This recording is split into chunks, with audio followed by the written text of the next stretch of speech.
Muy buen día tengan todos ustedes. Son ya las 8 en punto en España y vamos a dar comienzo, más bien vamos a reanudar los webinarios del FIDA en este segundo cuatrimestre. Hoy lo vamos a dedicar a una materia que no pudimos abordar durante los días del confinamiento, en especial, que era la acción de fomento en relación con la pandemia. Y la idea que tenemos es hacer un webinario al mes sobre temas de actualidad que tengan que ver con la pandemia desde la perspectiva del derecho administrativo.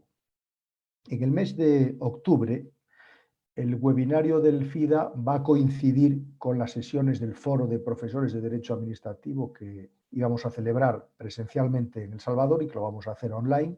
Entonces vamos a buscar la fórmula técnica que permita que se pueda abrir para que las personas que vienen siguiendo estos webinarios puedan atenderlo, si quieren. Y en noviembre se celebrará el Congreso Internacional que suele acompañar al Foro Iberoamericano de Derecho Administrativo y que lo va a organizar la Corte Suprema del Salvador y que los miércoles va a tener distintas sesiones que también les vamos a abrir para que todos aquellos que vienen siguiendo el webinario y los webinarios del FIDA lo puedan hacer. Bueno, para hoy tenemos invitados muy ilustres en el webinario, como son el profesor William Zambrano Cetina, catedrático de la Universidad del Rosario de Colombia y que fue el director y coordinador de uno de los FIDAs más importantes que hemos tenido, como es el caso también de Rafael Balín, catedrático de la Universidad de San Paulo y un hombre también que es una columna sólida en las actividades del FIDA y que lo organizó el año entrante, el año pasado, en la ciudad de San Paulo. Y también tenemos a la doctora Miriam Mabel Ibanega, que tenemos el honor de que nos acompañe en el día de hoy. No necesita también de ninguna presentación porque ustedes la conocen muy bien. Es profesora de la Universidad de Buenos Aires y también de la Universidad Austral, donde dirige probablemente uno de los másteres más importantes de habla hispana de Derecho Administrativo desde hace muchos años, merced a la promoción y a la fundación de uno de los fundadores, valga la redundancia, del Foro Iberoamericano de Derecho Administrativo, como era Julio Rodolfo Comadina. También le agradecemos que esté con nosotros. Y tenemos el honor y el privilegio también de que nos acompañe Yaneiri Boyer, catedrática de la Universidad Pontificia Católica del Perú. Es una representante de unas escuelas de derecho administrativo más bollantes que tenemos ahora en Iberoamérica y también la saludamos muy cordialmente, le agradecemos que haya hecho un espacio en su agenda para compartir con nosotros esta cuestión que, como ustedes saben muy bien, está de palpitante y rabiosa actualidad en nuestros países. En unos comenzó antes, en otros comenzó después, pero los efectos devastadores de la pandemia sobre la sociedad han llevado a que las administraciones públicas tengan un Estado social y democrático de derecho que promover la acción para ayudar, para auxiliar a aquellas personas que más lo necesitan.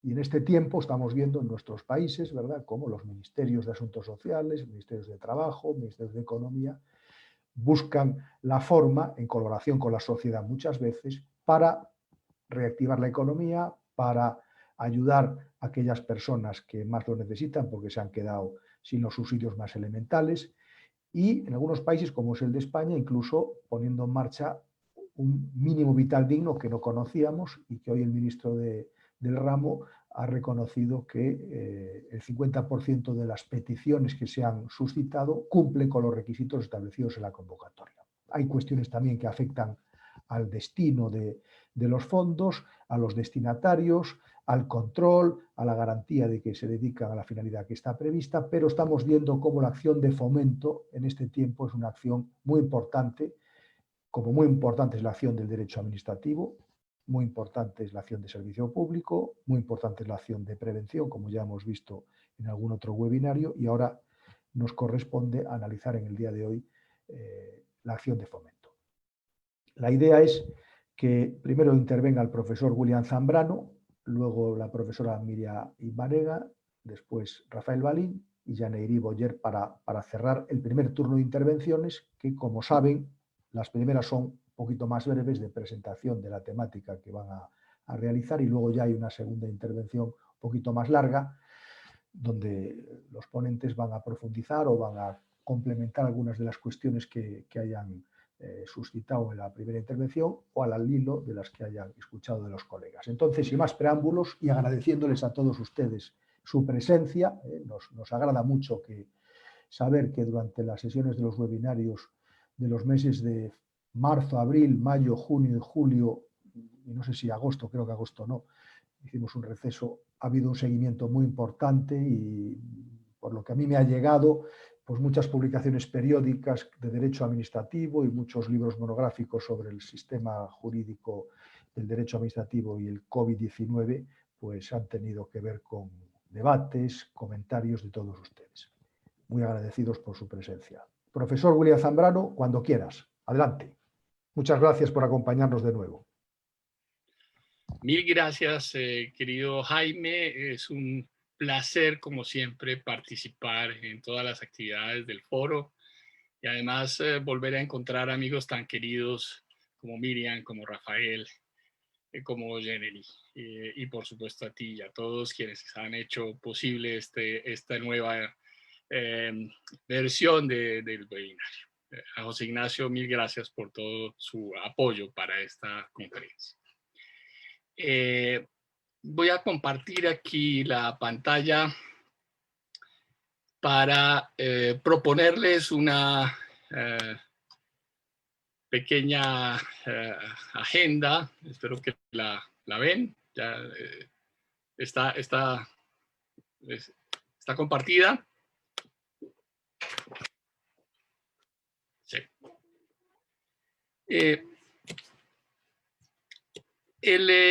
La agenda que quisiera proponerles para los primeros 5 minutos de mi intervención es un poco la introducción de esta presentación, en la que quisiera referirme al concepto de fomento y su aproximación en el derecho colombiano,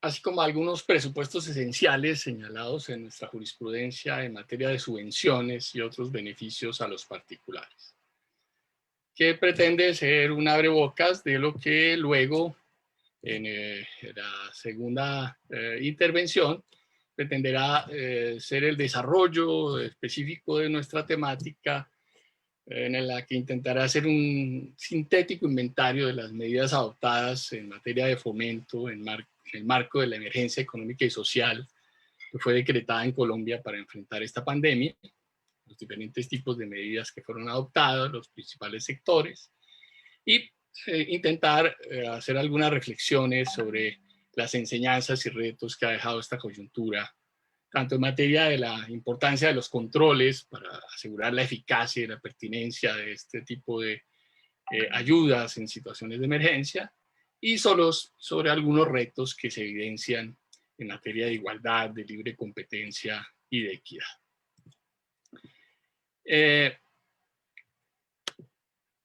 Comencemos pues refiriéndonos a algunos elementos básicos sobre el concepto de fomento y su aproximación en el derecho colombiano. En el caso de Colombia, nuestro título 12 de la Constitución, que se refiere al régimen económico y de la hacienda pública, condensa lo que la doctrina colombiana ha dado en llamar una constitución económica. Y pues obviamente el fomento hace parte de esa constitución económica y de las formas de actuación de la administración. Evoca esa constitución las libertades económicas, las funciones o modalidades de intervención del Estado, y dentro de ellas, pues evidentemente esta función de fomento. Función que en nuestro ordenamiento, particularmente la Corte Constitucional, incluido dentro de la lógica de los mecanismos de intervención del Estado. En el caso colombiano hemos recibido y aplicado en buena medida la doctrina sobre fomento inspirada en el derecho español, el famoso texto de Jordana de Pozas y los desarrollos que han tenido los diferentes autores y las definiciones que allí se han dado encuentran sin duda una manifestación en el derecho colombiano. En el caso colombiano también vale la pena precisar como elemento para lo que vendrá que hemos pasado por diferentes momentos en el análisis de este tema de las posibilidades que tiene el Estado de otorgar beneficios a particulares. Y la Constitución ha dado, o mejor, la jurisprudencia constitucional ha fijado unos parámetros al respecto. Hemos partido de una etapa que viene desde el siglo XIX, en la que teníamos ministerios de fomento. Tuvimos durante la primera parte del siglo XX y la aplicación de la Constitución del 86, de 1886, este desarrollo de que era posible fomentar a las empresas útiles o benéficas dignas de estímulo o apoyo, decía la Constitución de entonces. Leyes posteriores desarrollaron esta posibilidad, pero esas leyes se encontraron con las dificultades de la práctica que se dio y que fue muy criticada sobre el irrespeto de principios de igualdad, las posibilidades de instrumentalización de esas ayudas, que culminaron con la Constitución de 91 con una prohibición tajante contenida en el artículo 355 de nuestra Constitución, que dice que ninguna de las ramas o órganos del poder público podrá decretar auxilios o donaciones en favor de personas naturales o jurídicas de derecho privado. Sin embargo, se dice allí también que el gobierno, en los niveles nacional, departamental, distrital, podrá, con recursos de los respectivos presupuestos, celebrar contratos con entidades privadas sin ánimo de lucro y de reconocer idoneidad con el fin de impulsar programas de actividades de interés público acordes con el Plan Nacional y los planes seccionales de desarrollo, debiendo ser reglamentada la materia. A partir de esta prohibición genérica, la jurisprudencia constitucional ha venido elaborando una serie de parámetros y en un esfuerzo por sistematizar esa materia en diferentes sentencias, la Corte Constitucional ha delimitado 3 grupos de prestaciones o subvenciones constitucionalmente posibles. La primera, la que tiene como propósito alentar actividades o programas de interés público acordes con el plan de desarrollo y los planes seccionales de desarrollo a través de entidades sin ánimo de lucro, el inciso segundo del artículo 355 que les acabo de leer. Uno segundo, que son las manifestaciones de la facultad de intervención del Estado en la economía y que orientan a estimular una determinada actividad económica con fundamento en el artículo 334 de nuestra Constitución, es decir, nuestro tema específico. Y un tercero, que son las que desarrollan una norma constitucional que las autoriza expresamente en orden a garantizar derechos fundamentales vía el acceso a bienes y servicios para quienes tienen mayores necesidades y menores ingresos, el caso de mujeres, niños, ancianos, bueno, un catálogo muy importante que está previsto en la Constitución en este campo. Estos elementos, estos parámetros son los que me voy a permitir luego, en la segunda parte, utilizar para analizar el desarrollo que se dio durante el estado de emergencia económico y social decretado en Colombia para contrarrestar el COVID-19 y hacer el análisis de cómo estos elementos básicos que aquí apenas he enunciado se aplicaron durante esta emergencia. Entonces ya nos veremos dentro de unos minutos en mi segundo turno de intervención. Mil gracias. Muchas gracias, William, por la presentación del tema con la conformación histórica, el marco constitucional y algunos aspectos esenciales del régimen jurídico de la acción de fomento en Colombia. Muchas gracias. Ahora le damos la palabra a la profesora Miriam Ibanega. Adelante, Miriam, cuando quieras.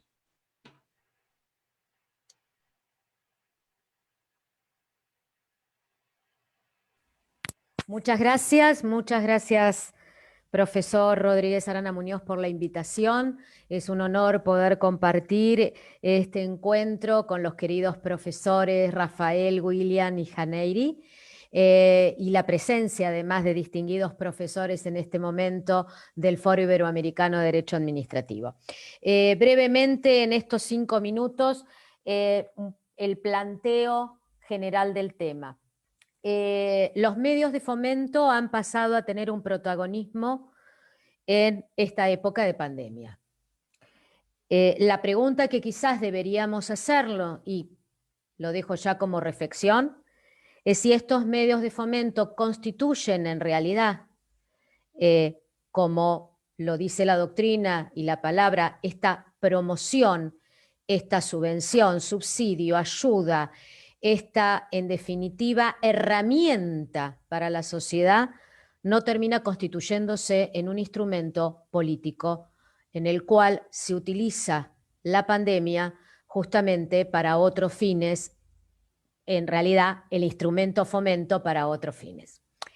Y esto me lleva entonces a relatar, aunque sea brevemente, cuáles han sido las medidas que en la República Argentina se han tomado como actividades de fomento, algunas muy significativas y muy importantes para la sociedad.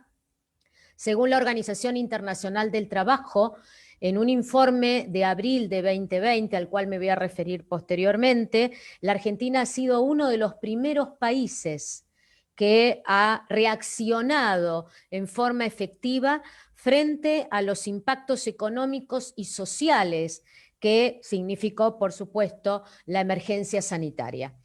En este contexto, entonces, y a partir de ese informe, vamos a ver que existen medidas trascendentales con un objetivo realmente de fomento. Ahora, más allá de la utilidad de estos instrumentos, más allá de una sociedad que necesita de estos instrumentos, ¿cuáles son los aspectos que me voy a referir?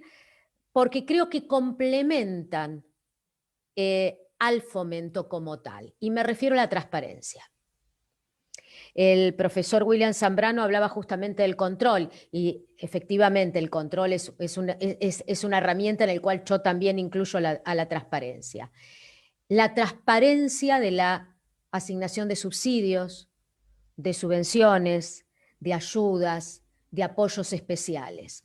Una transparencia que lleve no solamente al control institucional a través de determinados organismos con competencia, sino también al control social, porque una de las cuestiones que deberé verificar en la aplicación de estos instrumentos de fomento es que no se esté violando la igualdad, el principio de igualdad. Por lo tanto, el principio general de la transparencia me obliga a la adopción de determinados instrumentos que resulten de la propia herramienta de fomento para coadyuvar realmente al objetivo que se pretende. En esto creo que el fomento en el marco de la buena administración, en términos del profesor Rodríguez Arana Muñoz, nos da una base sustancial para el análisis de esta importante materia. En vinculación a ello, traeré a colación un fallo de la Corte Suprema de Justicia de la Nación ya de hace algunos años, en el cual justamente se analizó de qué forma o por qué y de qué forma debía darse a conocer determinadas ayudas que se estaba prestando a ciertos sectores sociales. De esto me voy a referir en mi próxima ingreso.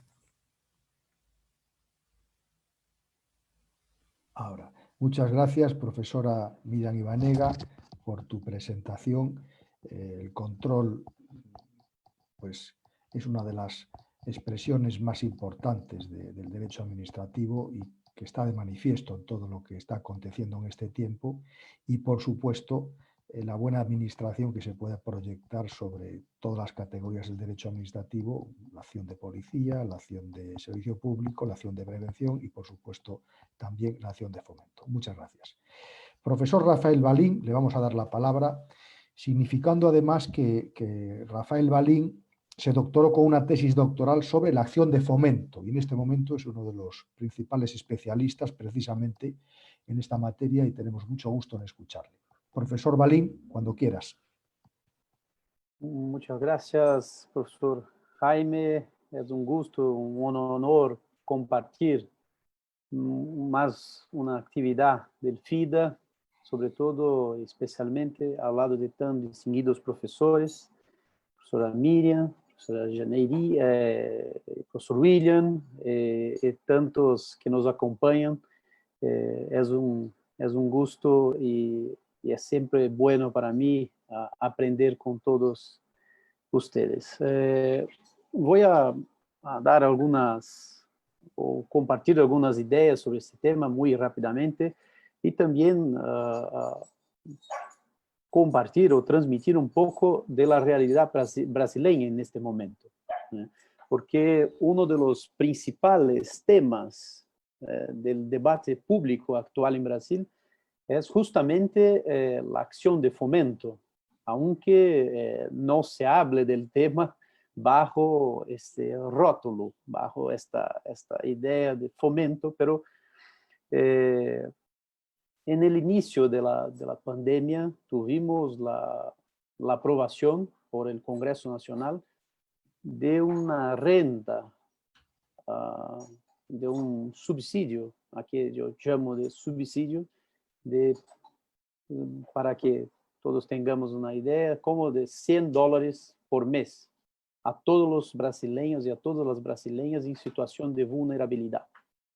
Entonces son como 3 parcelas mensuales de $100 para quien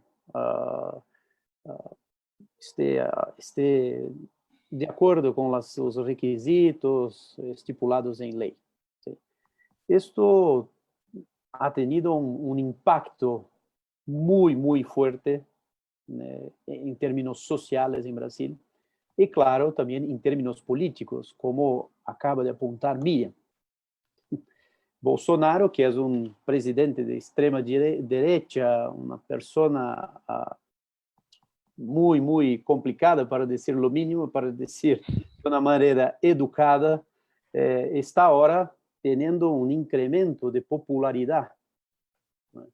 Pero esto hace parte, esto no es culpa del fomento, de la acción de fomento, pero también de la educación cívica, de la educación de las personas, que no saben, por ejemplo, que él quería que este subsidio tuviera la mitad del valor y luchó con todas las fuerzas para que este subsidio no fuera concedido a los brasileños y las brasileñas. Pero ahora que las cosas cambiaron, él se presenta como el padre de esta medida de fomento. Pero esto para dar un poco del panorama de Brasil. En términos técnicos jurídicos, lo que me parece interesante discutir y es lo que estamos discutiendo ahora en Brasil.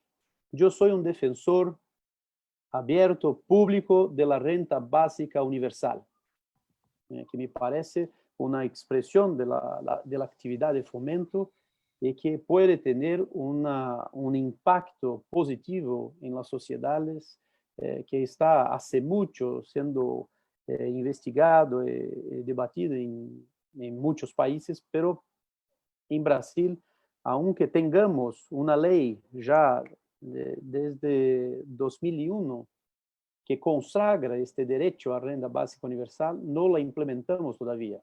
Entonces, yo me propongo hacer en la próxima ronda aquí de exposición es demostrar o intentar demostrar cómo la renta básica universal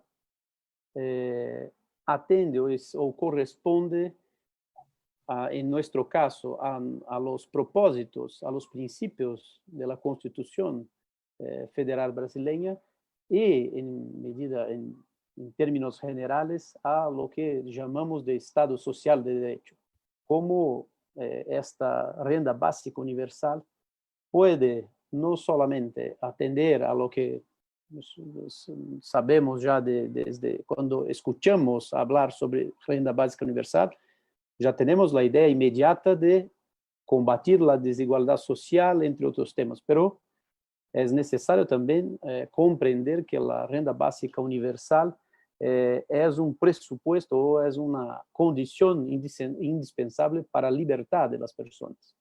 Como siempre dice nuestro profesor Jaime, una libertad solidaria, que me parece una idea muy importante que tengamos presente. Entonces, yo pretendo hablar un poco sobre esto en mi próxima vez aquí y siempre poniendo una idea de que la actividad de fomento, por lo menos en Brasil, no es una actividad subsidiaria.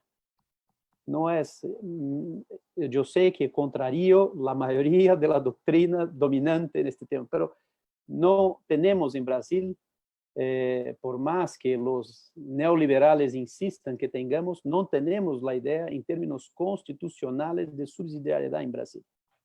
La actividad de fomento es una actividad planeada, una actividad destinada a concretar derechos fundamentales no solo individuales, pero sociales, y no se encuadra en una visión subsidiaria del Estado, como para suplir deficiencias del mercado o de la sociedad. Entonces, es eso. Creo que yo hablé demasiado ya. Gracias, profesor. Muchas gracias, Rafael. Como decía Giannini, el derecho administrativo hunde sus raíces en las arenas movedizas de la real realidad y tenemos que saber dónde estamos y tenemos que conocer las condiciones sociales, y el Estado social y democrático de derecho tiene un mandato muy importante a los poderes públicos para que promuevan condiciones para que la libertad y la igualdad sea efectiva, no solamente que sea posible, que ya es un paso importante, pero tiene que haber exigibilidad a los poderes públicos para que puedan efectivamente implementar las políticas sociales. Muchas gracias. Y ahora damos la palabra a Yaneiri, a la profesora peruana Yaneiri Boyer, para que haga su turno. Adelante, profesora. Muchas gracias, profesor Jaime Rodríguez Arana, por la invitación. Es un honor para mí poder participar en este encuentro, sobre todo en la misma mesa virtual, ¿no?, de otros profesores tan connotados como los que nos acompañan, profesores, amigos, ¿no?, que algunos de los cuales conozco he tenido el placer de conocer hace un buen tiempo, ¿no?, como la profesora Miriam Ibanega o a usted, ¿no? A ver, en ese sentido, quiero plantear para estos primeros 5 minutos un poco cómo se ha configurado la actividad de fomento en el derecho peruano, ¿no? Y más bien en la segunda rueda de intervenciones comentaré más bien de los casos puntuales, casos emblemáticos de la ampulosa normativa que ha evacuado tanto el Poder Ejecutivo como el Congreso de la República en el marco de la emergencia nacional por motivos sanitarios, ¿no? Entonces, bueno, Mario Baena Alcázar decía que la subvención se ha considerado la medida paradigmática del fomento, ¿no? Pero sin embargo, en el derecho peruano lo que encontramos, o sea, si vemos en el marco constitucional, es que no hay una definición propiamente dicha de esta actividad de fomento. La encontramos, digamos, para el fomento enunciada en los artículos relacionados con el fomento de la educación, fomento de acceso a la cultura, ¿no? Tenemos la participación de privados en el acceso a la cultura, fomentar su desarrollo, el fomento de la participación privada en la conservación, restauración del patrimonio cultural, ¿no? Incluso también específicamente en relación a los niveles regionales y locales de gobierno, en la medida pues que somos un Estado unitario y descentralizado. Pero en relación a los subsidios puntualmente, solamente encontramos, y probablemente por el modelo de intervención del Estado en la economía que fue adoptado por la Constitución de 1993, solamente encontramos la definición del subsidio o el reconocimiento del subsidio para la obligatoriedad de la educación inicial, ¿no? Es decir, para que el Estado pueda subsidiar la participación del privado en este fin último de que la educación inicial, primaria, secundaria sea obligatoria, ¿no? Entonces, a nivel, ¿cómo se ha configurado esto? ¿Cómo ha aterrizado en el ordenamiento jurídico? Bueno, en el Tribunal Constitucional peruano, aquí la labor ha sido bastante complicada, el encargo de hablar de la actividad de fomento ha sido, en el derecho peruano ha sido muy complicado porque doctrinariamente ha sido muy poco desarrollada, creo que hay menciones muy puntuales al tema. Desde el punto de vista del Tribunal Constitucional, la jurisprudencia, pues básicamente encontramos una sentencia paradigmática en materia de subvenciones, pero más que el desarrollo propiamente de qué cosa entendemos por subvención, lo asocia a la imposibilidad del Estado peruano, en la medida que somos un Estado laico, de poder financiar colegios que tienen colegios religiosos, ¿no? Entonces, digamos, en el marco constitucional. Si esto lo aterrizamos un poco más en el marco jurídico, no tenemos una norma marco ni de subvenciones ni de actividad de fomento, ¿no? No tenemos una norma que establece estos criterios, solamente la hemos encontrado en un decreto legislativo que establece el Sistema Nacional de Presupuesto Público, ¿no? Donde en la práctica el sistema de subvenciones es bastante centralizado, el Ministerio de Economía y Finanzas es quien lo conduce, ¿no? Es quien recibe toda la información, y digamos, la actividad de fomento, perdón, las subvenciones, todo tiene que constar en la ley de presupuesto, ¿no? Bajo los requisitos de rendición de cuentas, de evaluación de resultados y beneficios generados, ¿no? Autoridad pública que apruebe algún tipo de subvención tiene que reportarlo al mes para que se incorpore en la ley de presupuesto, y tiene que indicar cómo se va a rendir cuentas, cómo se va a evaluar resultados, cómo se va a evaluar estos beneficios generados. Pero sin embargo, aquí estoy con la profesora Ivanega, que creo que en el aspecto fáctico muy poco encontramos en materia desde el punto de vista del principio de transparencia, muy poca información encontramos sobre realmente cómo se ha efectuado esta rendición de cuentas, esta evaluación de resultados y estos beneficios generados, ¿no?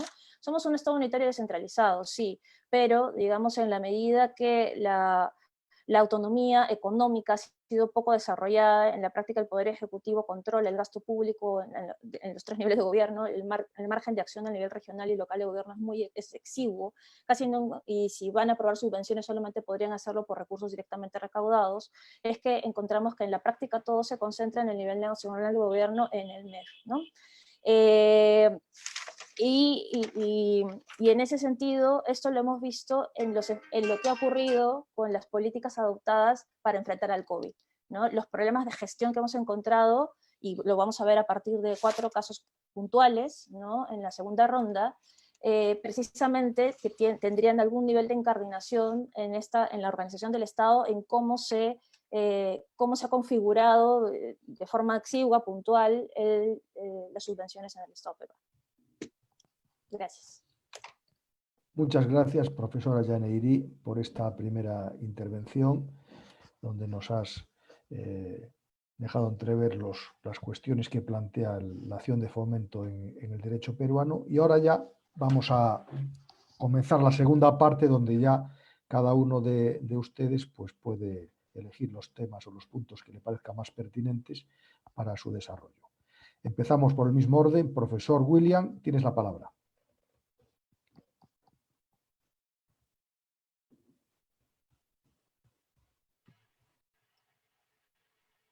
Muy bien. En esta segunda parte quisiera referirme entonces específicamente a cómo esta temática se ha desarrollado en el marco de esta emergencia generada por el COVID-19. En Colombia fue necesario decretar 2 tipos de medidas. Unas medidas llamadas de emergencia sanitaria, con decisiones de naturaleza ordinaria del gobierno, y unas medidas de carácter excepcional, echar mano de uno de los estados de excepción previstos en nuestro ordenamiento jurídico, artículo 215, un estado de emergencia económica y social para responder a las circunstancias graves que se habían generado en ese campo.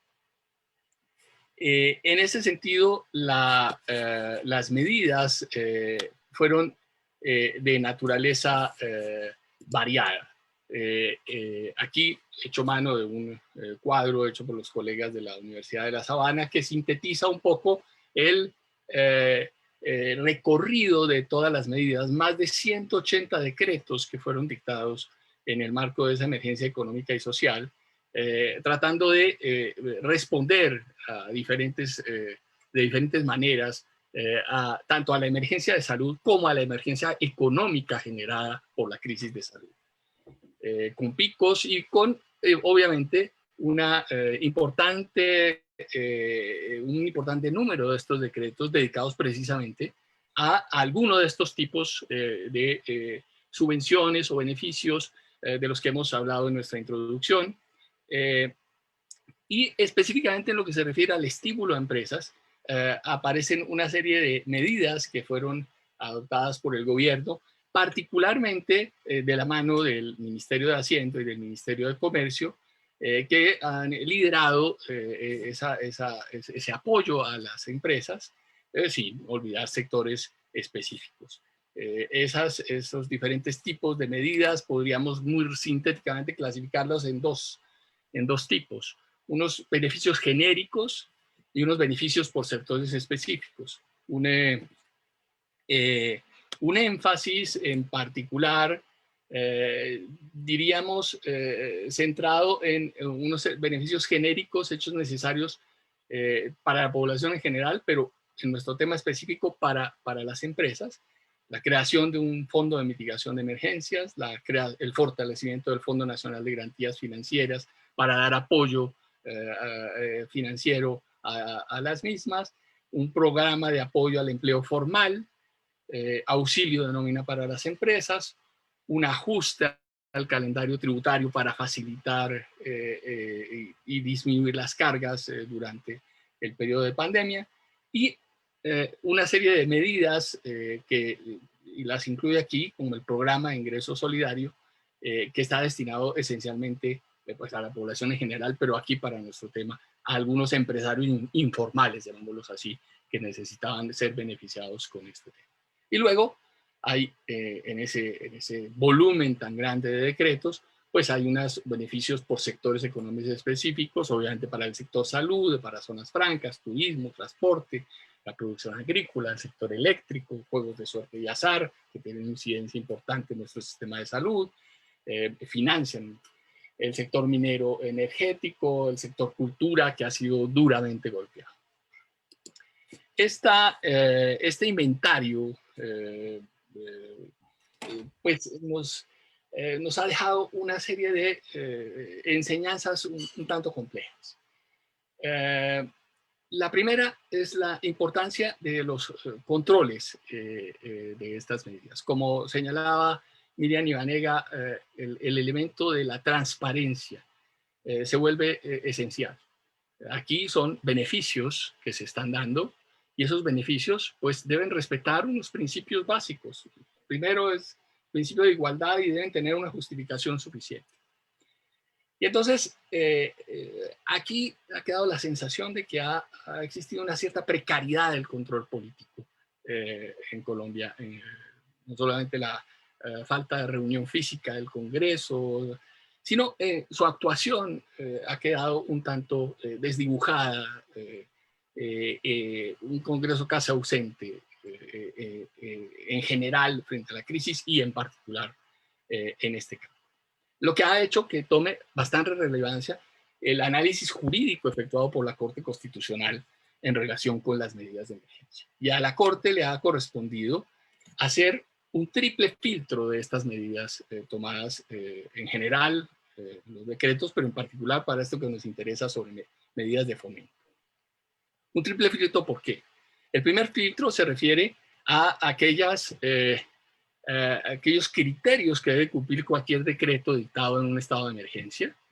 La Corte Constitucional ha fijado unos parámetros muy claros, además de los requisitos de forma, cumplir ciertos juicios formales de finalidad, de motivación suficiente, de asociabilidad, de no contradicción, de necesidad, de proporcionalidad, no discriminación. Todos estos criterios son criterios que buscan precisamente evaluar que las medidas sí se refieran a la situación de emergencia y busquen solucionar esa emergencia y no sean aprovechadas esas medidas para que el estado de excepción se utilice para adoptar medidas que antes no habían podido pasar y que ahora el gobierno, pues hay que recordar que en un estado de excepción estos son decretos legislativos, decretos dictados directamente por el gobierno, pues sí cumplan la finalidad. Pero un segundo filtro que debe respetarse es el de entender que en este campo, en las medidas posibles, pues debe estar en alguna de estas tres hipótesis de las que les hablé en mi introducción. Bien dentro de las subvenciones o ayudas autorizadas por el 355 con sociedades sin ánimo de lucro para un fin de interés público y mediante un convenio. El maestro Álvaro Tafur ha trabajado profundamente esa importancia de esos convenios. Un segundo, específicamente a esta facultad de intervención del Estado para darle un estímulo a determinados sectores, o tres, el cumplimiento de unos deberes constitucionales específicos de protección de ciertos sectores en la sociedad. Pero cualquiera de estos debe a su vez cumplir con una serie de parámetros, de requisitos sobre los que me voy a detener más especialmente. Para que no entre dentro de la prohibición genérica del 355 del que les hablé, se debe tener en cuenta que no es posible omitir la aplicación del principio presupuestal de legalidad del gasto, primero. La ley que crea la subvención auxilio en desarrollo del artículo 334 o siguientes de la Constitución, o desarrolla las subvenciones autorizadas directamente por la misma, no debe omitir determinar de manera concreta y explícita su finalidad, destinatarios, alcances materiales y temporales, condiciones y criterios de asignación, publicidad e impugnación, así como los límites de la libertad económica. Que la asignación no obedezca a criterios de mera liberalidad, no se encuadre, debe encuadrarse necesariamente en una política pública reflejada en el Plan Nacional de Desarrollo. Cuando los costos del subsidio para el Estado sean mayor que el beneficio social que se obtiene a partir de su implementación. Cuando la asignación de recursos públicos no contribuya a fortalecer la capacidad de acceso de los menos favorecidos a los bienes y servicios públicos. Cuando los subsidios tengan una vocación de permanencia, convirtiéndose en una carga del presupuesto público, porque de lo que se trata es de ayudas puntuales. Y un elemento que siempre está presente allí para evitar cualquier sesgo de corrupción cuando el subsidio entrañe la figura de una eventual desviación de poder. Con estos filtros, la Corte Constitucional ha estado llamada entonces a evaluar todos los decretos y en particular los relativos al fomento. El balance en general ha sido digamos, positivo para los decretos que han sido dictados. Algunos han sido aprobados parcialmente, un buen número aprobados, algunos están todavía siendo revisados y un mínimo número ha sido declarado inexequible. Pero no basta este control político.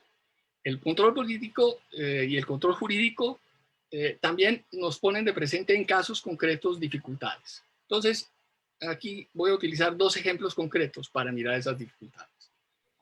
El primero, un caso que ha suscitado gran discusión en Colombia, es un préstamo realizado a la empresa Avianca, precisamente en desarrollo de esta lógica de fomento y de aplicación de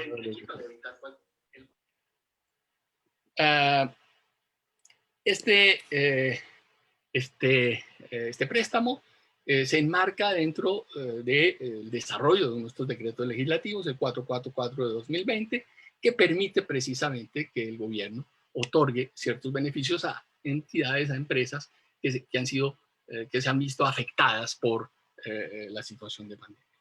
El problema es que en el caso específico, el monto del crédito, el crédito es de $370 millones, se ha percibido como desproporcionado en relación con la comparación con las posibilidades de ayuda a otros sectores o a otras empresas incluso del mismo sector.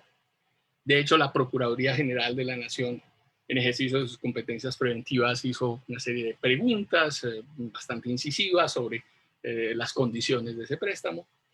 E incluso el Tribunal Administrativo de Cundinamarca suspendió como medida cautelar en ejercicio de una acción popular en defensa de la moralidad pública este préstamo, no necesariamente porque entienda que hay allí un acto irregular, sino porque no existía claridad sobre los elementos que justificaban plenamente este tema. Entonces allí, este ejemplo, sin entrar a calificar el fondo del asunto, simplemente para evidenciar esas dificultades que se plantean en materia de igualdad y la necesaria transparencia.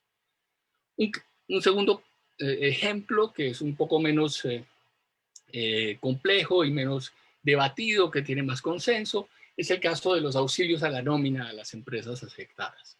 Allí, incluso es uno de los pocos ejemplos en los que el Congreso ha tomado, digamos, una medida concreta para complementar las medidas que había tomado el gobierno en el marco del estado de emergencia, que ya culminó. Ahora ya el Congreso está actuando nuevamente. Pero allí también se han suscitado una serie de interrogantes sobre el alcance, la pertinencia, la oportunidad de estos subsidios, si ha cubierto a todas las empresas que debía beneficiar, por qué no han quedado cubiertas algunas pequeñas empresas con un número de trabajadores. La clasificación que se hizo ha sido objeto de controversia, si no debe aprovecharse precisamente esta coyuntura para entrar, y aquí en la lógica de Rafael, en un principio de apoyo más genérico, más amplio de un beneficio para un ingreso básico para los trabajadores. Entonces, la discusión está viva, y lo que nos muestra es que en estas materias, coincido totalmente con Miriam, el elemento transparencia, claridad,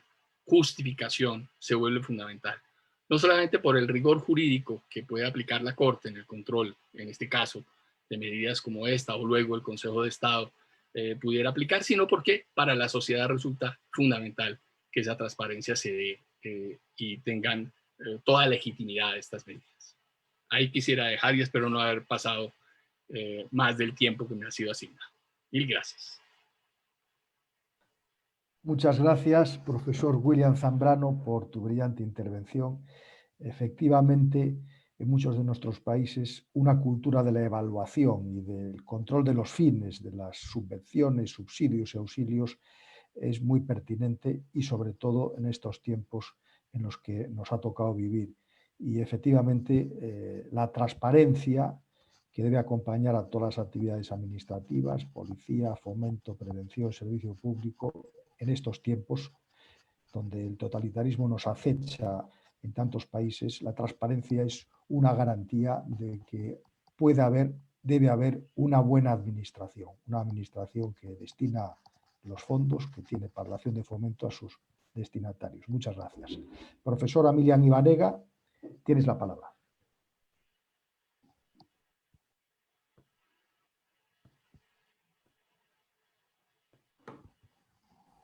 Muchas gracias. Bueno, siguiendo justamente la excelente exposición del profesor Zambrano, en la República Argentina las decisiones vinculadas con medidas específicas de fomento por la pandemia fueron adoptadas por el Poder Ejecutivo.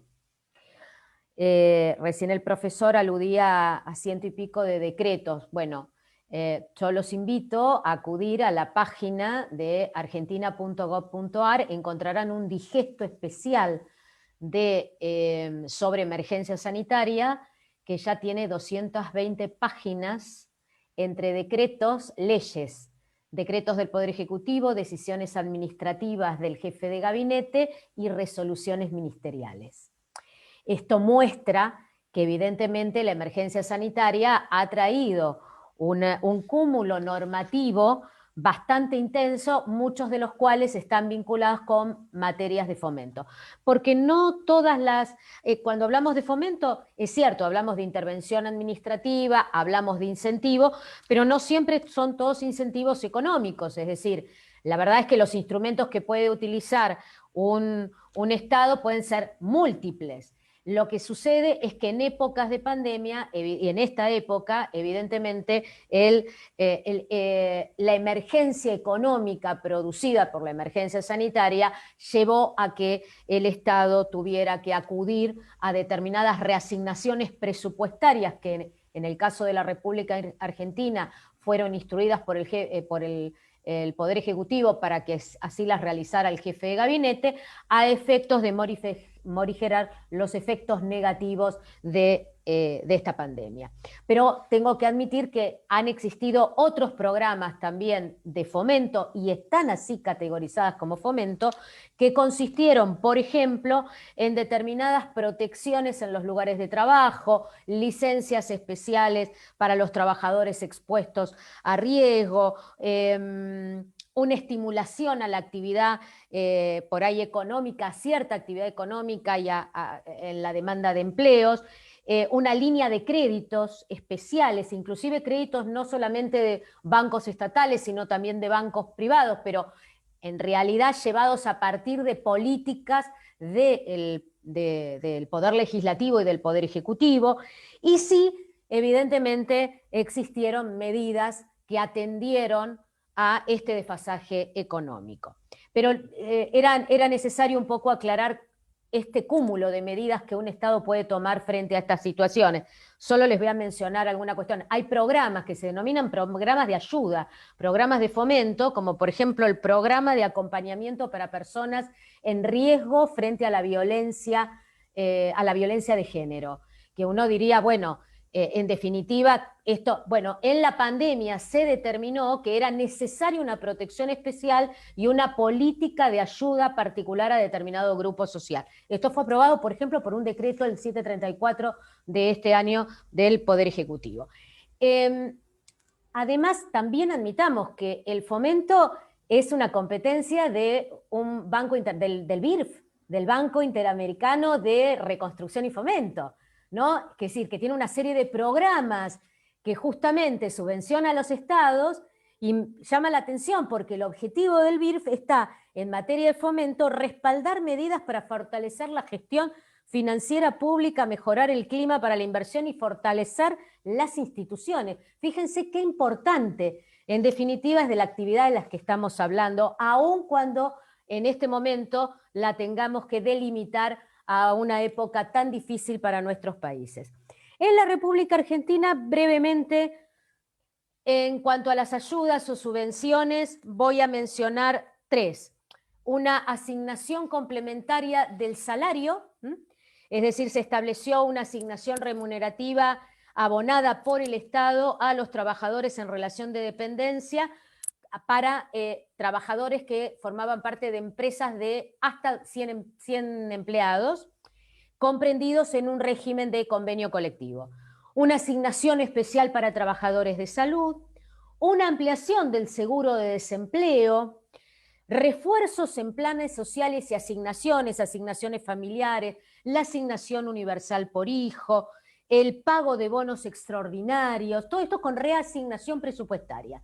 Ahora, es cierto, en los primeros meses hubo realmente, les diría, un planes de fomento que abarcaron una cantidad importante de ciudadanos que de repente se encontraban en una situación de gran desequilibrio social, económico, especialmente lo que nosotros denominamos los trabajadores informales, que en nuestro país tenemos la denominación el trabajador en negro.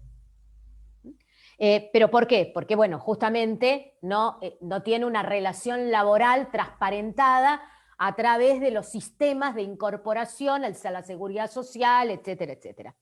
Entonces, uno de los problemas era cómo de repente, frente a esta realidad, el Estado podía llegar a ese grupo social que no estaba incluido en administración de seguridad social, en obras sociales, en el registro de los ministerios de trabajo. Por lo tanto, hubo planes de fomento que realmente apuntaron en general a aquellos que se tenía un conocimiento realmente que lo necesitaban. Pero a medida que fue pasando el tiempo, resultó necesario ajustar estos planes de fomento. Y esto no solo... No puedo decir que como instrumento político, pero sí porque hubo abusos de muchos de los que recibían también determinados planes sociales con cierto manejo que podía llegar a tener estas sumas que se les entregaban, que justamente no eran destinadas o a o personas que en realidad no eran verdaderas destinatarias. Fue de público conocimiento algunas denuncias de funcionarios públicos con relación de dependencia en algunas provincias que recibían estas ayudas sociales y sin embargo tenían un salario porque eran funcionarios públicos. Con lo cual esto llevó a un ajuste en el plano, en estos planos. Y bueno, y en este momento digamos que tenemos como una de las medidas en las cuales hay un interesante desarrollo por parte de los organismos, que es el llamado IFE, Ingreso Familiar de Emergencia. ¿Y por qué lo digo? Porque bueno, esto además fue instituido por un decreto. Esto abarca a personas entre 18 y 65 años, a quienes son trabajadores informales, de casas particulares, lo que llamamos categoría de monotributistas, el trabajador independiente que tiene un mínimo de ingreso y que evidentemente ahora no lo tiene por la pandemia, que son monotributistas sociales o monotributistas de las mínimas categorías. Y ninguno de ellos tiene que tener relación de dependencia, y no tienen que tener otro tipo de ingresos ni otro tipo de subsidio. ¿Esto qué ha llevado? A que el ANSES, que es un organismo de seguridad social, tuviera que articular ciertos controles junto con otros organismos para que realmente este ingreso esté dirigido a aquellos que realmente lo necesitan. Pero evidentemente el control es fundamental. Y estoy en la transparencia. ¿Por qué?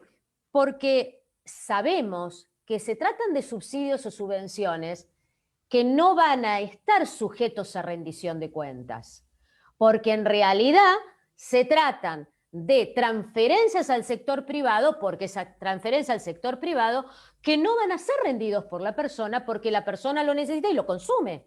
En realidad lo que le estoy reemplazando fundamentalmente son sus ingresos.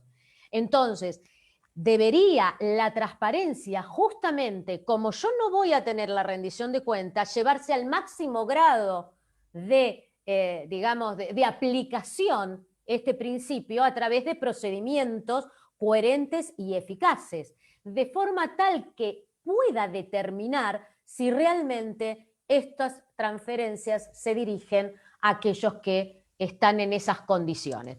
Para terminar, un caso judicial del año 2014 que realmente es aplicable a estas épocas. Se trató de una ONG que le requirió a un ministerio, al Ministerio de Desarrollo Social, que le informara la nómina de personas que eran beneficiadas por una ayuda social, era un programa especial, un programa social, ayuda social a las personas y transferencias a otras instituciones culturales, etcétera, etcétera, sin fines de lucro. Y hubo un rechazo por parte del ministerio aludiendo a que, bueno, eran personas, las personas físicas que recibían este subsidio podían verse estigmatizadas en el hecho de transparentar la nómina de que estaban recibiendo estas ayudas. Bueno, la Corte Suprema en este sentido fue muy clara al establecer que debe prevalecer el principio de máxima divulgación de la información pública, sin perjuicio de que si esa información quien la obtiene después la utilice para otros fines, no sea juzgado en definitiva y no sea valorado por la incorrección de esa información. La ONG lo necesitaba no para saber en realidad, sino porque se sospechaba, tenía sospechas de que los fondos no eran dirigidos realmente a quienes tenían que serlo. Y la Corte dice, la publicidad debe atravesar todas las etapas del accionar público y decantar desde la norma general a todo lo que hace a su instrumentación particular, ya que solo así es posible prevenir en forma efectiva la configuración de nichos de impunidad. Ni más ni menos. Estamos en pandemia. Hay una crisis social, incluso personal de muchos de los que estamos en realidad en estos aislamientos transitorios, permanentes, que vamos, que volvemos. Hoy antes de esta ponencia estaba justamente con un canal de televisión de algunos empresarios gastronómicos que tenían que cerrar definitivamente después de años de estar en la actividad. Ninguno de ellos, digamos, consideró que la ayuda recibida era suficiente y por eso tenía que cerrar su negocio. En definitiva, sabemos que no todos van a estar conformes por estas ayudas sociales. Sabemos que el fomento no va a alcanzar para equilibrar aquello que la pandemia nos está produciendo, lo negativo que la pandemia nos está produciendo. Pero creo que si por lo menos apostamos a la eficacia de estas medidas, a la igualdad, a la transparencia, por lo menos aquellos que más los necesitan van a poder sentirse seguros que lo van a poder seguir recibiendo, porque evidentemente tampoco el presupuesto es tan elástico como para prever que esta situación se repita in eternum. Muchas gracias. Muchas gracias, profesora Miriam, por tu brillante intervención. Efectivamente, en todos nuestros países, la legislación que se está produciendo, no solamente, como decía Forsthoff, es motorizada, es legislación y normación de Fórmula 1 a una velocidad realmente vertiginosa que no siempre, ni mucho menos, se dirige a los fines de interés social que debe dirigirse. Todos estamos haciendo estudios, análisis de técnica normativa, estamos encontrándonos muchas veces con grandes sorpresas camufladas al interior de muchas normas, regulando regímenes que poco o nada tienen que ver con la pandemia. Y efectivamente la transparencia es fundamental. Yo me quedo bastante sorprendido en este tiempo cuando he escuchado incluso a profesores, entre comillas, que decían que, bueno, la transparencia, en fin, en este tiempo, pues es una extravagancia, tampoco es una cosa muy fundamental y muy relevante, incluso diciendo que tanta transparencia como sea imprescindible y tantas reservas como sean posibles, cuando nosotros lo que planteamos es el máximo nivel de transparencia posible para que efectivamente las personas puedan ver y puedan conocer realmente el sentido de las ayudas, cómo se han adjudicado, con total luz y taquígrafos. Muchas gracias, Miriam. Ahora, para que nos pueda hablar sobre el régimen del fomento en este momento en el Brasil, tenemos el honor de escuchar al profesor Rafael. Adelante, profesor.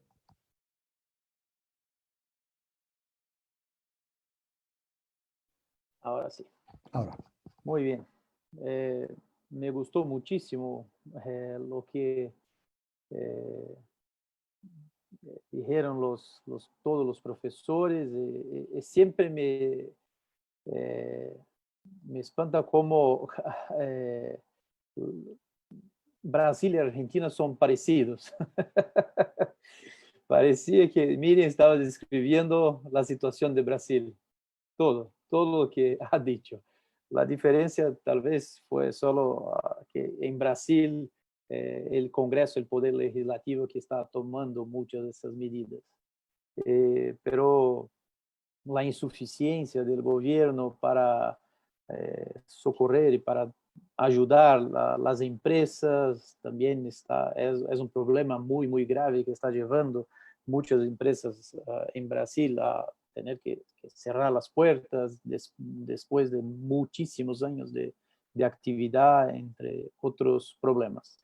Y también me gustaría reafirmar la importancia de la transparencia, como han dicho y también Miriam y William. En Brasil tuvimos por lo menos 2 o 3 ataques directos del presidente de la República contra el principio de la transparencia, y afortunadamente en todos esos casos la Suprema Corte impidió estos ataques. Uno de ellos era incluso para suspender la transparencia sobre las muertes decorrentes o en virtud de COVID. Claro, si no tomas las precauciones o las medidas para contener o para que estas muertes sean en menor cantidad, se puede cambiar los números, ¿no? Y eso es un poco lo que quería nuestro presidente. Pero en este tópico, en este tema del fomento, por supuesto, la transparencia es de importancia trascendente y sobre todo en estos tiempos, yo también pienso que no es momento para excepcionar o para dar excepciones o para como suspender la transparencia. Al contrario, es necesario reforzar la transparencia justamente por los riesgos que todas las actividades ponen, sobre todo en la asignación de recursos. Pero entonces me gustaría poner un poco de las ideas que yo vengo desarrollando respecto del fomento. Y en primer lugar, mi definición de fomento, ¿no? Me parece que es una definición que yo reconozco es un poco restringida de la actividad de fomento, que me parece que puede ser configurada como la transferencia de bienes y derechos a favor de los individuos sin contraprestación o con contraprestación en condiciones facilitadas con el fin de satisfacer directa o indirectamente los intereses públicos, ¿no? En general, la actividad de fomento es definida como una actividad que se destina a satisfacción indirecta de intereses públicos. En ese sentido, no podríamos, por ejemplo, inserir dentro de esta definición los subsidios, que son todo eso que estamos diciendo. Entonces, este es un primer punto. En el derecho administrativo brasileño, la renta básica universal, y ahí retomo la idea de renta básica que me parece muy importante y que me parece que será discutida en todos los países. Yo creo que en pocos países será implementada, sobre todo en América Latina, en Latinoamérica, pero será seguramente discutida en todos los países, ¿no? Y claro, también hay un problema presupuestario evidente, porque no hay cómo pagar renta básica universal sin cambiar la estructura tributaria de los países. Entonces, es un problema de grande alcance, es un problema es un tema que involucra otros temas muy complejos. Pero la renta básica universal es una especie de subsidio, como he dicho, una categoría que debe ser separada de la subvención. Entonces, mientras la subvención tiene por objeto estimular determinadas actividades, los subsidios están destinados a proteger ciertos derechos fundamentales, satisfaciendo directamente los intereses públicos. En las palabras del profesor español Germán Fernández Ferreres, el subsidio es una técnica directamente vinculada al estatus del beneficiario, ¿no? Pero la renta básica universal es una especie de subsidio caracterizado por su incondicionalidad. Por ejemplo, aquí Miriam ha descrito, y en Brasil también está este valor de $100, está condicionado al atendimiento de determinados criterios de vulnerabilidad social. La renta básica universal no tiene cualquier criterio, ninguno. Yo sé que esto puede parecer un poco, pero la idea es esta. Y si una persona que tiene plata, que tiene dinero y quiere recibir, puede recibir. Es como una persona, por ejemplo, en Brasil, los ricos, los que tienen mucho dinero, son los que estudian en las universidades públicas. Es así. Entonces, la renta básica universal tiene esta característica. Y por eso es caracterizado como un derecho estrictamente individual, disociado de la situación doméstica del beneficiario, de la situación dentro de su casa, y no está sujeto a una prueba de ingresos o patrimonio. y está libre de obligaciones o de cualquier naturaleza, ¿no? Y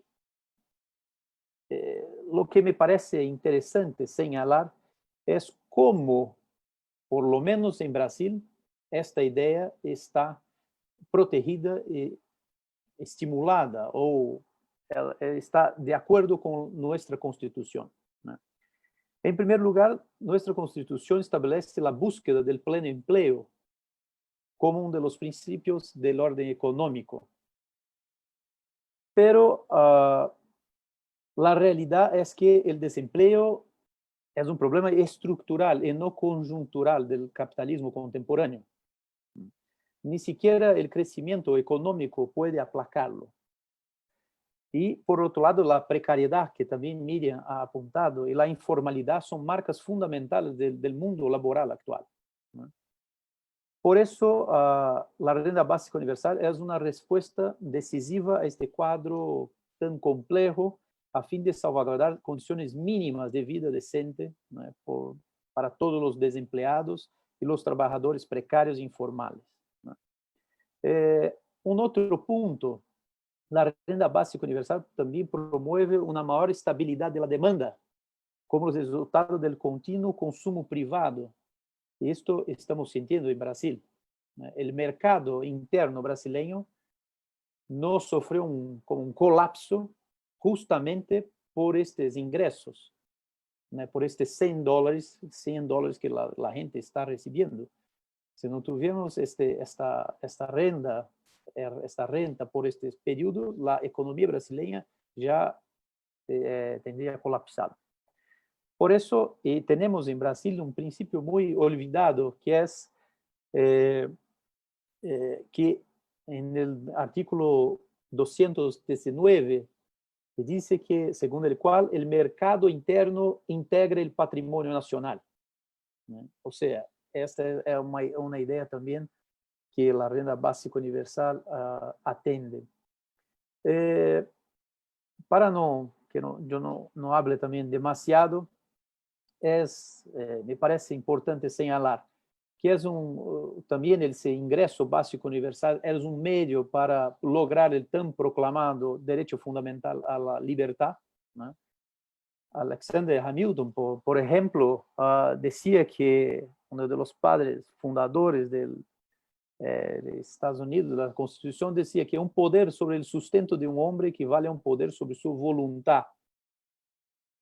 Esta es la idea también que la renta básica universal viene a combatir. Por fin, esta idea no es, por supuesto, una idea de que vamos a erradicar la pobreza o la miseria, pero me parece que es un rol central en el enfrentamiento de la alarmante desigualdad social en todas las partes del mundo, no solo en Brasil, pero en todos, mismo en los países céntricos hay una desigualdad social insoportable que está generando una erosión y un vaciamiento de la democracia constitucional.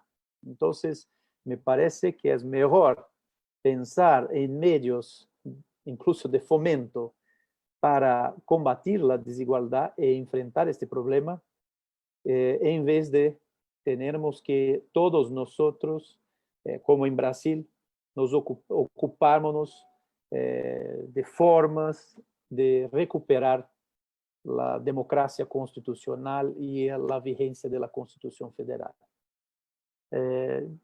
Son estas las ideas que me gustaría compartir con ustedes. Muchas gracias. Muchas gracias, profesor Rafael, por tu brillante intervención. Efectivamente, en los tiempos que corren, el derecho administrativo asume un compromiso creciente con la protección, con la defensa y la promoción de la dignidad del ser humano. Y lo que está pasando, esta crisis de emergencia sanitaria que golpea con tanta fuerza en nuestros países y a tanta gente, especialmente a los más desfavorecidos, reclama del derecho administrativo técnicas eficaces que permitan y que coadyuven a que todas las personas tengan las mismas condiciones de desarrollo en libertad solidaria. En Europa, ¿quién lo iba a decir? Estamos ahora discutiendo sobre los fundamentos constitucionales, por ejemplo, del derecho al mínimo vital digno, algo que no podíamos ni soñar ni imaginarnos hace algunas décadas. Y la realidad es que tenemos que hacerlo.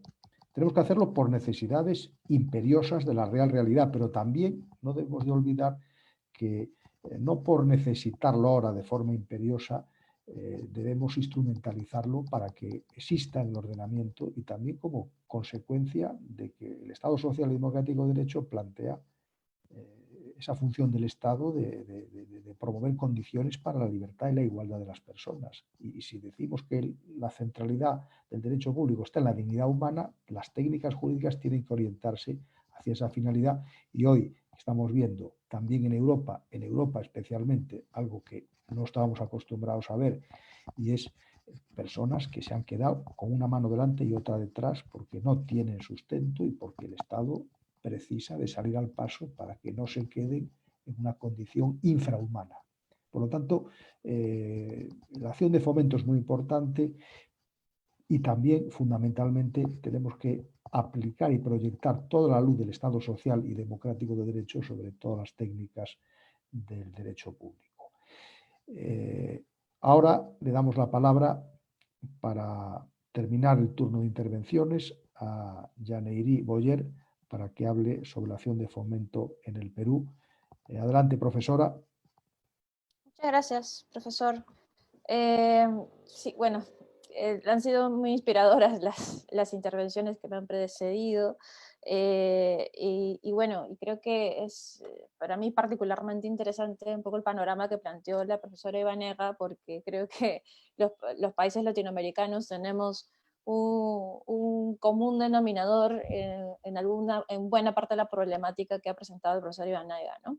Entonces, y precisamente eso me sirve como punto de partida para recordarles, si es que algunos no lo sabían, si es que algunos lo sabían y lo habían olvidado, o si no lo sabían, que el Estado peruano probablemente ha sido el que más, el que ni bien tuvimos la primera presencia, un contagio o dos contagiados, e inmediatamente se adoptaron medidas restrictivas o medidas preventivas, ¿no?, frente a la expansión de esta pandemia, y de las medidas más restrictivas que se han podido ver en la región, ¿no?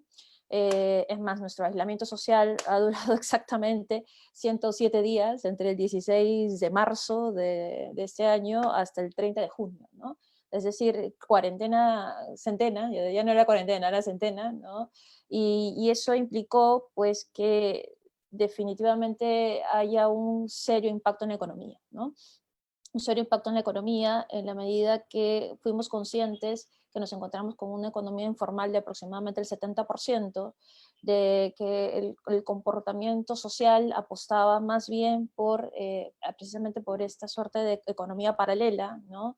Que, digamos, la pobreza extrema no había sido controlada del todo, como habíamos encontrado en las cifras que, digamos, victoriosas que arrojaban las gestiones presidenciales anteriores, ¿no? Y las grandes brechas sociales, ¿no? Un poco de lo que hablaba el profesor Balín, ¿no?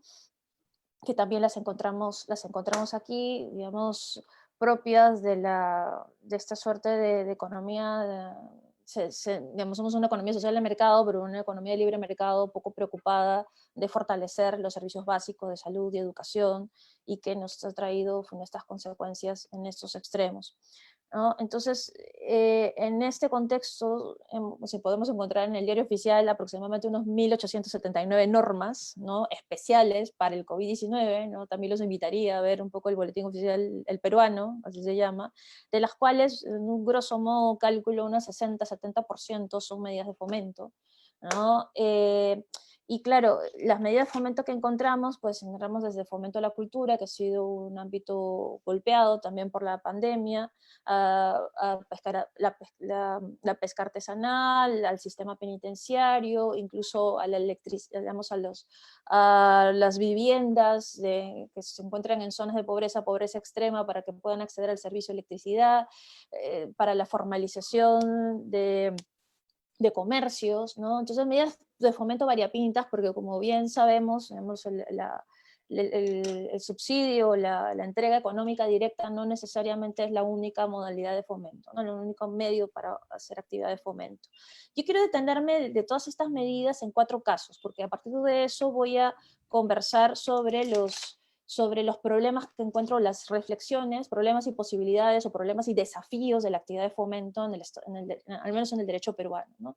El primero de ellos tiene que ver con las subvenciones específicamente con nombre y apellido establecidas para la ciencia y la tecnología, ¿no? Que quedaron a cargo su otorgamiento quedó a cargo del órgano rector, que es el CONCITEC, el Consejo de Ciencia y Tecnología, ¿no? Con cargo a rendición de cuentas, evaluación de resultados, beneficios generados, los 3 requisitos que había establecido pues la norma madre, que es el decreto legislativo 1440 en nuestro ordenamiento jurídico, y cómo ha venido operando, digamos, ha sido bastante expeditivo, otorgando estas subvenciones a universidades, ¿no? Y a otras personas jurídicas privadas que hayan presentado proyectos relacionados a respuestas al COVID-19, ¿no?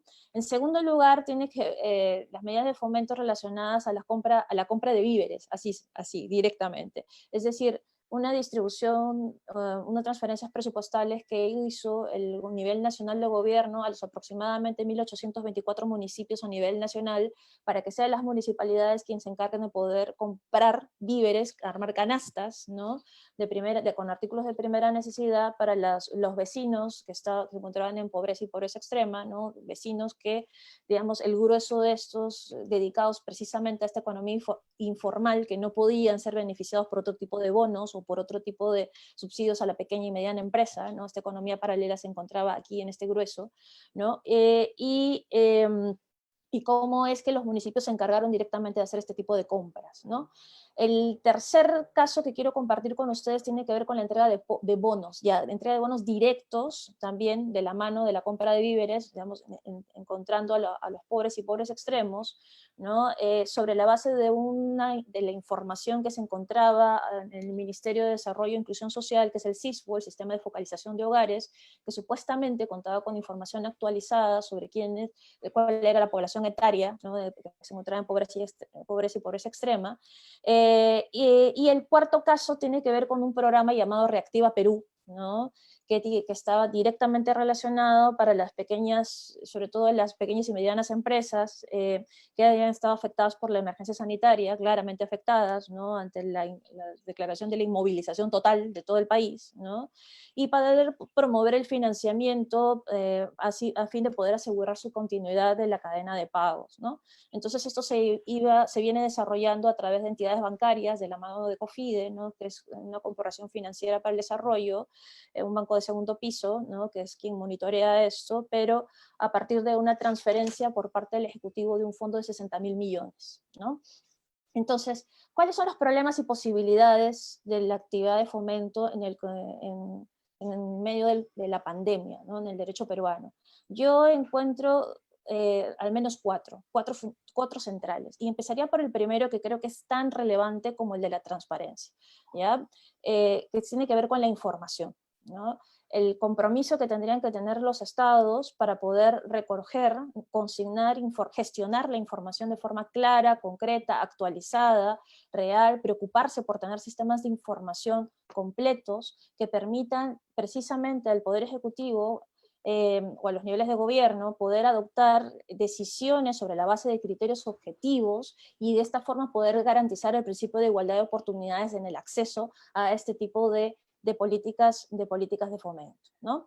O sea, porque, digamos, recordemos un poco el fin público que tiene esta actividad, ¿no? Y ese problema lo encontramos, por ejemplo, en los bonos, ¿no? En la distribución de los bonos, porque los sistemas de información estaban tan desactualizados que, digamos, encontrábamos cotidianamente en noticias en los diarios sobre cómo pobres y pobres extremos no tenían acceso a estos bonos, ¿no?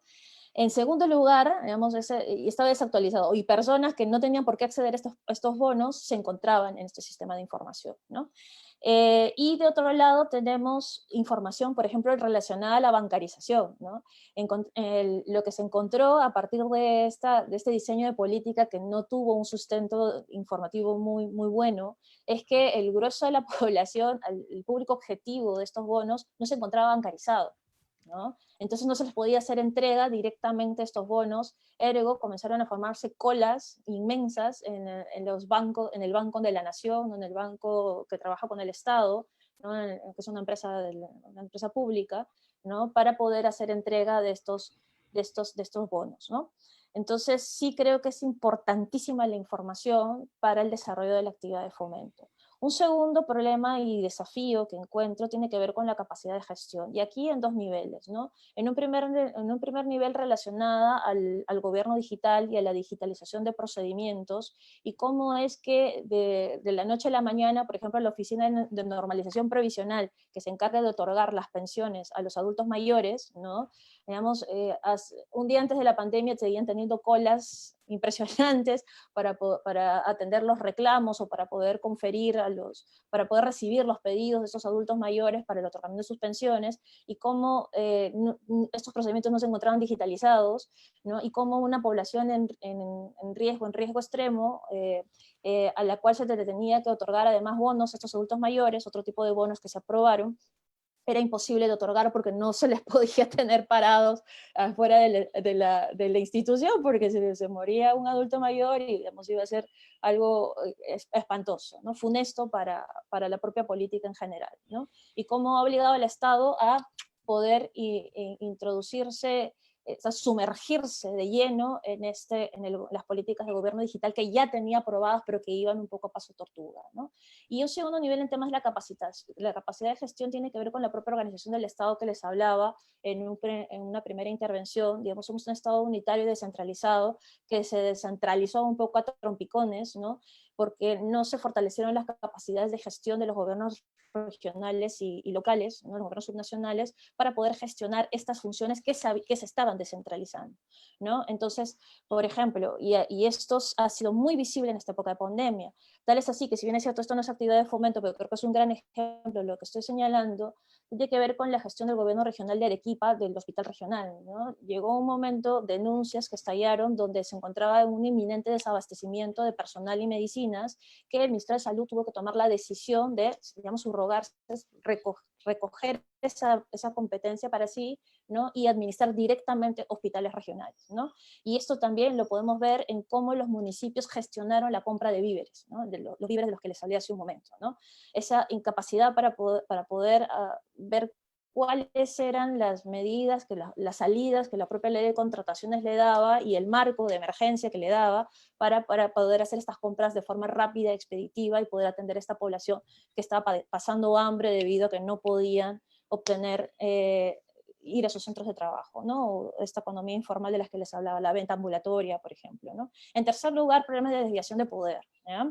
Creo que esto ya lo han comentado anteriormente también el profesor Ibanega, pero, digamos, si bien es cierto, el grueso de los medios para la actividad de fomento en pandemia han sido esencialmente económicos, eso no lo podemos negar, ¿no? Y lo hemos visto en temas de la recepción de bonos, y también nuevamente volviendo al problema común con Argentina, ¿no? Servidores públicos que, a pesar de que tenían un trabajo, que seguían siendo remunerados accediendo a estos bonos, ¿no? Y en el tema de la compra de víveres, donde sí hubo casos, ¿no?, flagrantes de uso privado de estos bienes públicos, ¿no? Digamos, alcaldes que distribuyeron a sus partidarios, a sus correligionarios, estos víveres que habían comprado, o que realmente no habían comprado los víveres conforme y habían hecho uso de esa subvención, de esa transferencia presupuestaria, ¿no?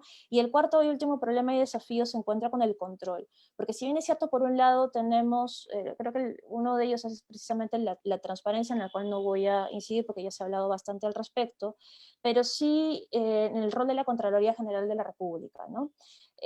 Yo creo que el rol de la Contraloría General de la República es crucial, pero creo que no ha estado un poco a la altura de las circunstancias, en términos de que tiene una visión un poco del control que apunta más al estricto, a la literalidad del ordenamiento jurídico, que apunta más a a decisiones de gestión que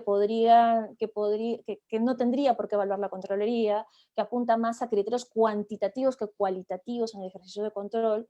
Yo, por ejemplo, esperaría que el Contralor, más allá del aspecto mediático, de decir, sea canastas compradas de forma irregular, ¿no?, que salgan esos noticieros, o que diga, llevamos 14.200 informes de control producidos hasta el momento.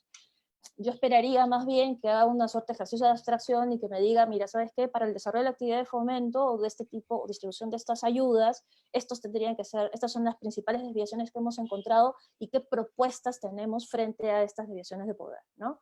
Entonces, propuestas concretas, claras, que puedan también dar criterios objetivos a esta actividad de control, ¿no? Esto en relación al control posterior, que es lo que esencialmente se ha venido desarrollando en relación a esta actividad de fomento, de la mano de la transparencia, ¿no? Entonces, si bien es cierto, en la transparencia estamos hablando pues de algo razonable, ¿no?, de un registro razonable, ¿no?, que permita realmente saber cómo se está distribuyendo los recursos públicos. No hablo pues de una suerte de estado orwelliano, ¿no?, a lo 1984, ¿no?, de George Orwell, esta obra fantástica, de ese gran hermano, donde la práctica se proponga controlarlo absolutamente en todo, porque definitivamente la dinamicidad, ¿no?, del derecho administrativo en general y en esta pandemia, en este contexto en particular, requiere, lo que demanda es que el Estado actúe, ¿no?, que la administración pública actúe ya y actúe de forma eficiente, pero sí un parámetro, una transparencia que nos permita tener parámetros de control de cómo se está distribuyendo este gasto público, ¿no?, y para que realmente podamos considerar que la actividad de fomento se está dirigiendo a los intereses generales, ¿no?, se está tutelando el interés general, que no es otra cosa, como citando al profesor Rodríguez Arana, ¿no?, en su momento, que no es otra cosa que la materialización de los derechos fundamentales. Y lo importante y cómo la administración pública tiene que ser consciente de ese rol esencialmente en este contexto de pandemia. Muchas gracias. Muy bien. Muchas gracias, profesora Yaneiri Boyer.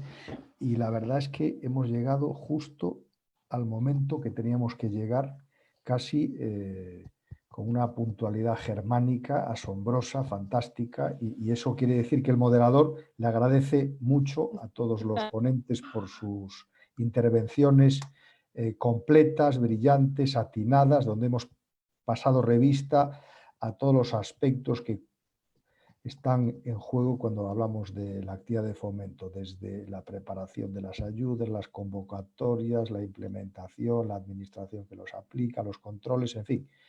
En un momento además complicado como el que estamos, en el que yo veo con cierta preocupación en Europa y en muchos países europeos cómo el Estado policía está teniendo una presencia inusitada y muy intensa. Me parece que les gusta mucho todas las medidas de control. Hoy hemos tenido una en España muy peculiar acerca de como si no estuvieran las normas en fin, que por razones de orden público pues se pudieran tomar ciertas medidas que estén justificadas, precisas, pero nos han recordado con una nueva norma que tengamos cuidado con el WhatsApp y que tengamos cuidado con nuestras informaciones y con nuestros comentarios, como si fuéramos menores de edad y como si resultara que ahora el Estado acaba siendo quien nos va a decir lo que está bien y lo que está mal. Pero bueno, les agradezco mucho a todos sus brillantes intervenciones. Les recuerdo que en el mes de octubre este webinario lo vamos a sustituir los días 26, 27 y 28 de octubre por el Foro Iberoamericano de Profesores de Derecho Administrativo, que vamos a dedicar este año a los procedimientos administrativos y que, si quieren, podrán seguir. Oportunamente daremos la información para que en esos 3 días los profesores que han escrito para el libro van a intervenir en sesiones que ellos ya conocen y con un programa que también daremos a conocer. Y luego, en el mes de noviembre, el webinario lo vamos a sustituir también por las sesiones del Congreso Internacional de Derecho Administrativo, que se va a organizar desde la Corte Suprema de Justicia de El Salvador, con arreglo a un programa que también pertinentemente vamos a transmitir. Les recuerdo también que en colaboración con el Instituto para las Relaciones entre la Empresa y el Estado de Brasil, hemos organizado un programa sobre la reinvención del derecho administrativo donde participan destacados ponentes europeos y americanos que pasan revista a todas las cuestiones de la actualidad más actual en relación con el derecho administrativo. Y agradezco a Natalie Montero, de la Fundación Universitas, que siempre nos apoya y nos ayuda para que estas transmisiones se hagan a las mejores condiciones técnicas, y al profesor José Ignacio Erce, que siempre está ahí para ayudarnos y para hacer que los eventos sean de la mejor forma posible. Por lo tanto, me despido de todos ustedes, les agradezco mucho por su presencia y ojalá que el día 26 de octubre podamos encontrarnos todos en el marco del Foro Iberoamericano de Derecho Administrativo del año 2020, online en la ciudad de San Salvador. Muy buenas tardes, buenos días para todos y muchas gracias. Hasta el día 26 de octubre. Un abrazo muy cordial. Adiós, adiós, adiós, adiós.